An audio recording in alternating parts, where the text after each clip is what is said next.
Happy Saturday, July 26, 2025.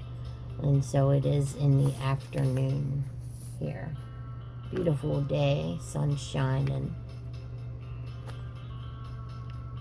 So what came up this morning was Psalms 34:18. And on my little thingy that I picked up that has like devotion, daily devotion, or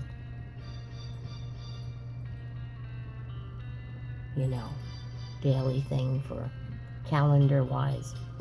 Do not cheat thy heart and tell her.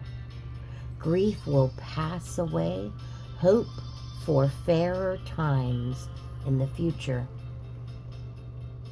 And forget today. Tell her, if you will, that sorrow need not come in vain. Tell her that the lesson taught her far outweighs the pain. And that is from Adelaide Ann Proctor. It's funny how things are brought to my vision, brought to my knowledge, brought to my present here and now. Not coincidental. And but the verse is Psalms 34:18. The Lord is close to the brokenhearted. He rescues those whose spirits are crushed. This verse, it highlights God's compassionate presence and saving power for those experiencing deep emotional pain and or spiritual pain. It's to me, it's saying you got low spirit. If you're going through stuff, toxic addictions, bad relationships, drugs, alcohol, toxic friendships and relationships, and you know what I'm saying? Like, you are low in spirit. You're in a low realm in your life, like I was. It emphasizes that God is near to those who are hurting and offers comfort. He offers comfort. He doesn't force it. He don't make nobody do nothing. He offers comfort and deliverance from despair if they so choose it, if they want it, if they want healing. We don't force. God says He don't force anybody to do anything. Stay, go. You don't force nothing. It's offered.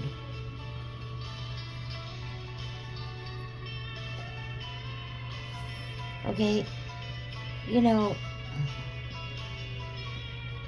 moving on with this, the Lord is close to the brokenhearted. It's God's intimate, personal presence with those who are experiencing emotional pain. It suggests that God is not distant or detached from human suffering, but is actively present with those who are hurting. If you turn to Him, if you seek His way, in His truth, in His way, to lead you into the life, the good life, the good news life, the life of good news, the life with the good news. Higher,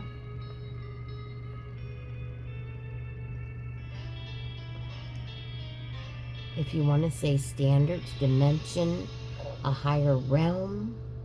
It's just higher self-esteem, but not selfish.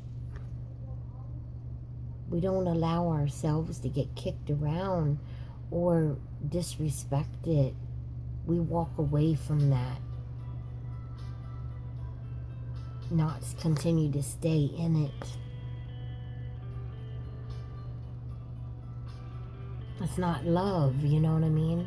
In my past, being disrespected, even in the physical abuse, that's disrespect. That's belittling you, diminishing you.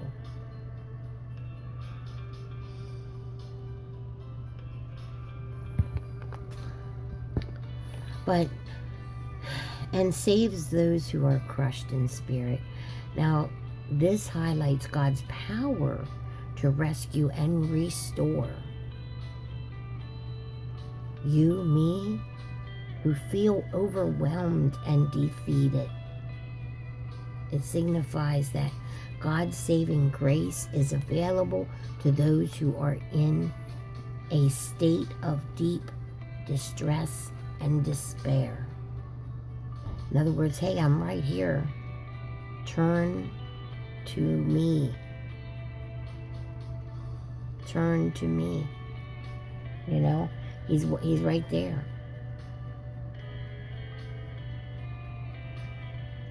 For you, to help you, to give you healing if you want healing. But you gotta want it. No shady business. No, like, playing the game, playing the system. No, none of that. You got to be set in yourself and saying, you know what? And recognize your wrongs and from your own self, in your own life, in your past relationships and so forth and so on. And say, you know, I'm not going to continue this. I'm walking away from this. I'm leaving this area. And that's what I did. I was just had enough of me always reaching out. I was the one reaching out.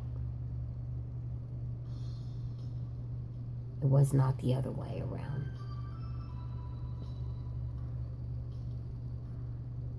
And I was keeping myself in toxic relationship, boyfriend, if you will, who showed me if I would have seen. Okay, sorry about that. Now that I'm back here, so picking up where I was saying, so Psalms 34:18. So yeah, I had to let go of, you know, a relationship that I kept being the one calling him. He never called me. Right there was a red flag. He would, if I called him, then he would call me back. Or if I text him, then he would text me back. But he never made the first initiative. Except for he was the one who pursued me for a whole year in the workplace. Waiting by the time clock. Can I get your number? Can I have your number? Can I take you out on a date, take you out to eat, blah, blah, blah. Every single day. I was coming in to punch in. I think I was second shift then. And he was leaving. Right? for a whole year. And this BS of, oh, it pursues you, da-da-da-da-da, must be really, really interested in you. Really? This is the dude I was with for 8 years. Not lived together. In a non-committed relationship. On his end. On his part. Non-committed. I was so stupid. Lost the best years of my life. 8 years. Think of those, all those years gone. I was in my prime then. What was I thinking?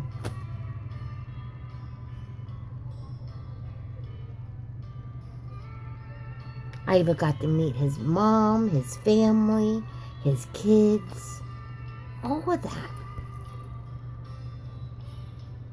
Helped clean up his house, helped paint, rearrange it, and give it the woman's touch, if you will.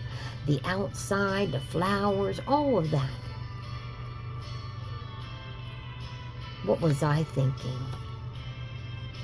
But they're like, oh, if he pursues you, he must be really, really interested in you. BS. Bull. He never once gave me a ring. Never once gave me even a sweetheart ring. Even I really care about you ring. None of that. For real. I'm so stupid. I was so foolishly stupid. I wasted 8 years of my life.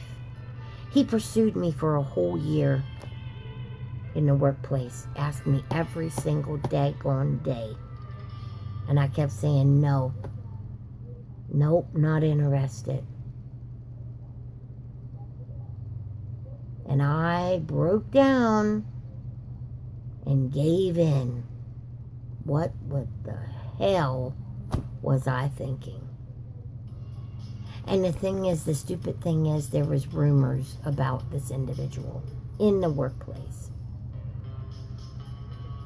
Being with other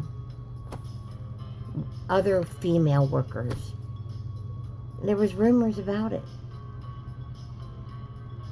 You know? And the rumors were correct, hello. The rumors were right. I was so stupid.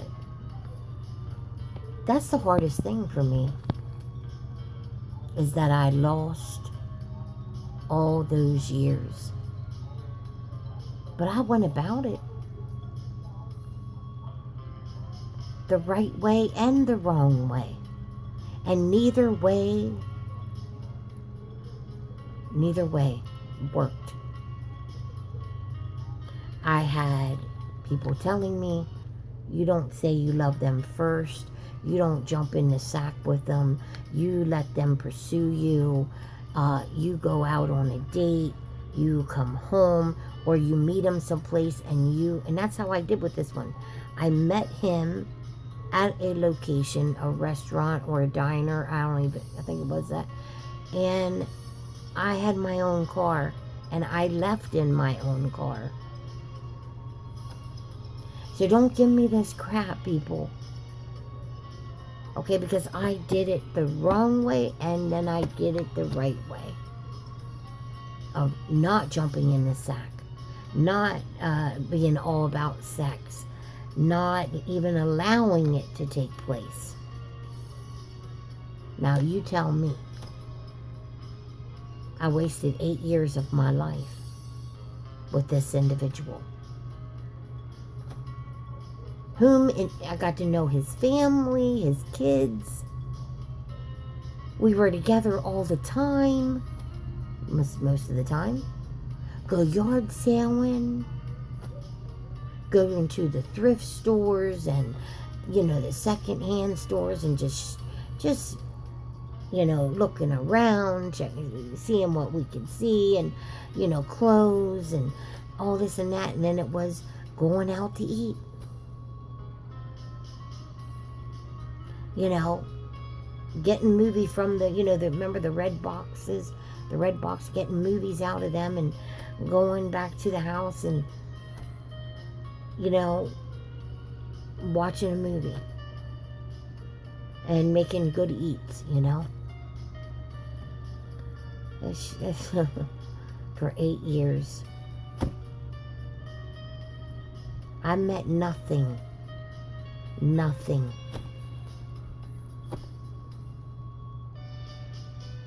That's the hardest thing for me. And you all want to say, people, not you all, but some people, oh, just keep dating, just keep going, keep on. Baloney. Every relationship I was involved in was abusive. Every single guy, every single one was abusive, verbally, mentally, and physically. And I did all the right things like I was showed and taught to do. Cook clean, look good, dress good, take care of yourself, be yourself, carefree, funny, conversational, sociable, all that. I've been through a lot. So, and that's all I'm going to say about that. And that's the hardest thing for me, because here I am now.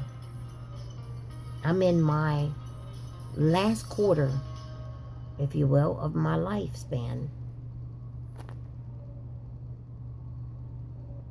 I loved, but I was never loved back.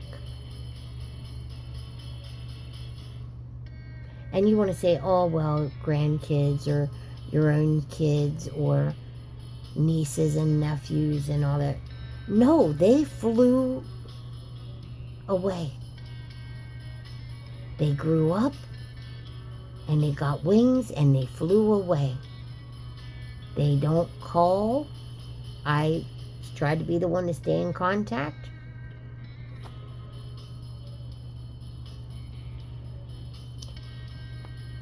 Why? And they knew not the truth. They knew not the truth about me and my life and all that. I'm just going to say it straight up. Shit bricks that were thrown at me all through from my childhood on up. And then being told you're somebody's kid, that you're not that person's kid. And finding that out later in my life. God's deliverance. Psalms 34:18. I'm yet to understand the lesson. The lesson taught far outweighs the pain. What lesson? What lesson is that? To never love again. To never fall in love again. Or want anyone to say they are in love with me and not mean it.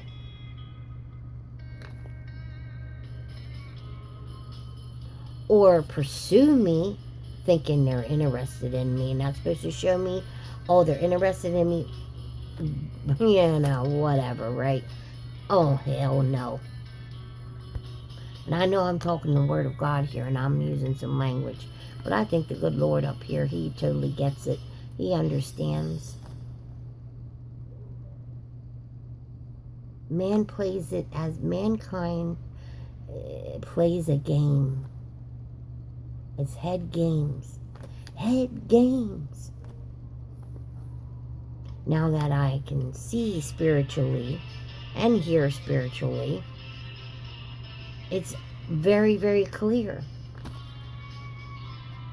But I'm still saying, Supreme Being, what do you want with me? What do you want me to do? I'm being blocked and stopped. Nothing that I dreamed of, nothing that this little gal wanted for herself, goals, dreams. It's too late. It's too late. I'll be 62 in a few more months. 62, people. The dreams that I had and what I wanted to be and become.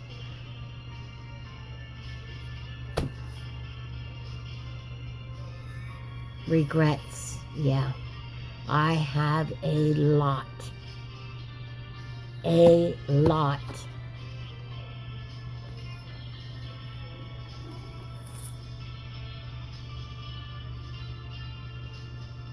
So I'm like, you know,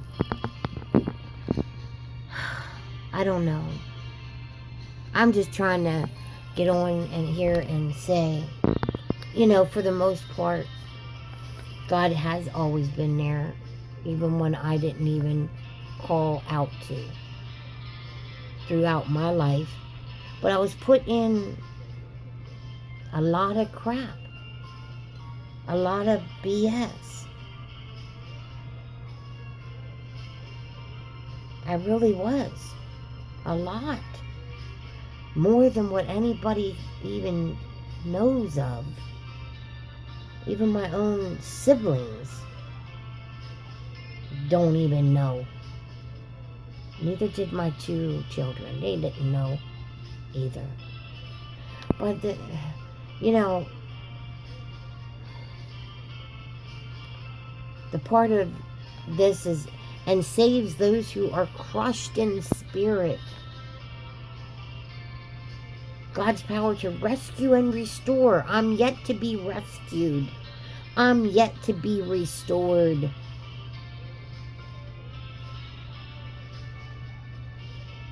says to rescue and restore those who feel overwhelmed and defeated. That's exactly how I feel. I feel defeated. It signifies that God's saving grace. Okay, but where's the saving grace?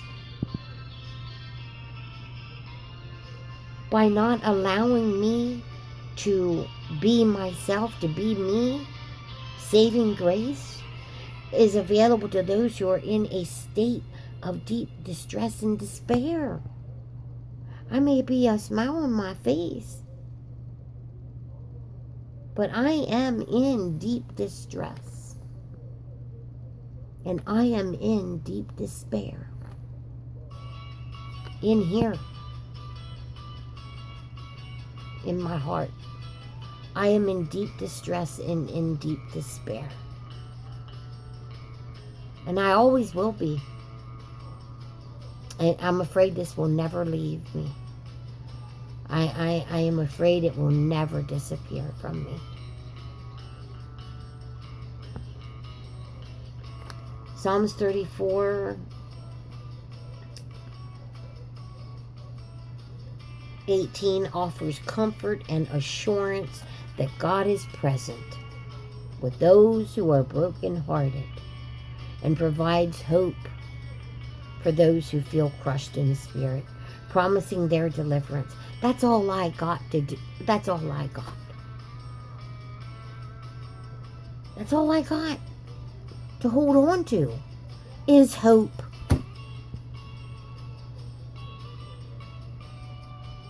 I say to God, God, you provide hope for those who feel crushed in spirit. Sometimes I don't even feel like the hope The hope is vanishing from me.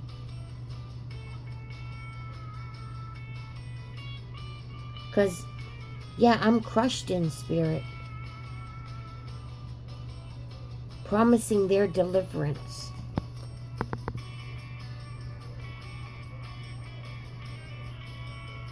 This is what happens when you go through transformation and stepping away from the flesh and all that you partook of and was involved in. It's a whole new lifestyle change. That means you're turning that off. You're shutting that door and you're putting the key in, and you're locking it and you're putting the key where no one else has access to it ever again. And you are, once again, what this is telling me, what God is just turning to me, is saying this is about less in the flesh and more in the spirit. It's about becoming more and more spiritual being.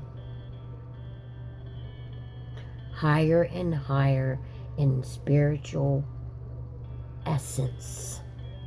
A spiritual essence. Hello. So, Psalms 34, the whole chapter, it's a song. See, that's the other thing God has given me. Psalms 34 is a song of praise and trust in God's goodness and deliverance, particularly during times of trouble and fear. It encourages believers to seek God more. He puts that song in your heart.